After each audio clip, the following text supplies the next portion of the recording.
കോതമംഗലം കോട്ടപ്പടിയിൽ കാട്ടാനാക്രമണത്തിൽ രണ്ടുപേർക്ക് പരിക്കേറ്റു. കുളങ്ങാട്ടുകുഴി സ്വദേശി ഗോപി, അയ്യപ്പൻകുട്ടി എന്നിവർക്കാണ് പരിക്കേറ്റത്. ബൈക്കിൽ യാത്ര ചെയ്യവേ ആന തുമ്പിക്കൈ കൊണ്ട് തട്ടി തെറിപ്പിച്ചു. ആന ഈ വണ്ടി കൊണ്ട് വന്ന് ഫ്രണ്ടിലേക്ക് ഓടി വന്നു വണ്ടി നിർത്തലും ആ മറ്റേ ആന കുഞ്ഞാന ഉണ്ടായിരുന്നു. ആന വന്നപ്പോ ഞാൻ വണ്ടി നിർത്തി ഇറങ്ങണ വഴി തന്നെ വന്നിട്ട് ഇട്ടിട്ട് വണ്ടി അവിടെ ഇട്ടു. ബാക്കിലൊരാളുണ്ടായിരുന്നു, പുള്ളി ചാടി ഓടി. അത് കഴിഞ്ഞ് വീണ് കഴിഞ്ഞിട്ട് പിന്നെ ഓർമ്മ പിന്നെ വന്നിട്ട് പിന്നെ ഭയങ്കര നല്ലോടി ഞാനും നിന്നു. പിന്നെ ഇട്ട് എറിഞ്ഞിട്ട് അവിടുന്ന് വന്നെനിക്ക് തുമ്പിക്കൈക്ക് എടുത്തിട്ട് ഓട്ടണ വഴിക്ക് ഓടിച്ചിട്ട് നമുക്ക് ആ കാട്ടിലേക്ക് കയറാം. തൊടുപുഴയിൽ നിന്ന് ലാൽകൃഷ്ണൻ വിവരങ്ങളുമായി ചേരുന്നു. പറയൂ ലാൽകൃഷ്ണൻ, ഗുഡ് മോർണിംഗ്. എസ്കിൻ, അത്ര നല്ല മോർണിംഗ് അല്ല കോട്ടപ്പടിക്കാരെ സംബന്ധിച്ചിടത്തോളം. ഈ വാവേലിയിലാണ് രാവിലെ 6 മണിയോട് കൂടി ബൈക്കിൽ കോട്ടപ്പടി ഭാഗത്തേക്ക് വരികയായിരുന്ന 2 പേർക്ക് കാട്ടാനാക്രമണത്തിൽ പരിക്കേൽക്കുന്നത്.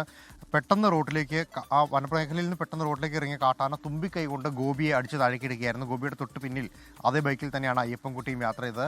അയ്യപ്പൻകുട്ടിയെയും ഇതേപോലെ തന്നെ കാട്ടാന ആക്രമിക്കാൻ എത്തി. ഇവർക്ക് 2 പേർക്കും ചെറിയ പരിക്കുകളുണ്ട്.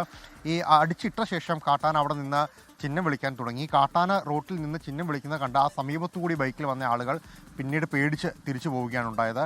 ഈ കാട്ടാന ചിഹ്നം വിളിക്കാൻ തുടങ്ങിയതോടുകൂടി ഒരു കുട്ടിയാനെ അടക്കം 4 ആനകൾ കൂടി അവിടേക്ക് വന്നു എന്നുള്ളതാണ് ഗോപി പറയുന്നത്. ഈ ശബ്ദം കേട്ടുകൊണ്ട് ഓടിയെത്തിയ വാച്ചർ ഒച്ചയും ബഹളവും ഉണ്ടാക്കിയാണ് ഈ ആനയെ അവിടെ നിന്ന് തുരത്തുന്നത്. സംഭവശേഷം പരിക്കേറ്റ ഇവരെ കോതമംഗലത്തെ താലൂക്ക് ആശുപത്രിയിലേക്കാണ് കൊണ്ടുപോയത്. അവിടെ നിലവിൽ ചികിത്സ നൽകിക്കൊണ്ടിരിക്കുകയാണ് എന്നുള്ളതാണ് അറിയുന്നത്.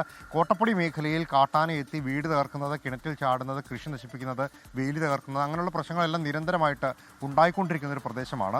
അവിടെ ശാശ്വതമായൊരു പരിഹാരം ഇതുവരെ ഉണ്ടായിട്ടില്ല എന്നുള്ളത് വലിയ രീതിയിൽ പറയുന്നുണ്ട്. കഴിഞ്ഞ ദിവസങ്ങളിൽ റബ്ബർ വെട്ടാൻ പോയ ഒരാളെ റബ്ബർ തോട്ടത്തിൽ വെച്ച് കാട്ടാന ഓടിക്കുന്ന ഒരു സ്ഥിതി ഉണ്ടായിരുന്നു. ജനവാസ മേഖലയിൽ നിരന്തരമായി കാട്ടാന എത്തുമ്പോഴും ഒരു ഫെൻസിംഗ് സ്ഥാപിച്ചിട്ടുണ്ട്. പക്ഷേ അത് അശാസ്ത്രീയമാണ് എന്നുള്ള പരാതിയും നാട്ടുകാരുടെ ഭാഗത്തുനിന്നുണ്ട്.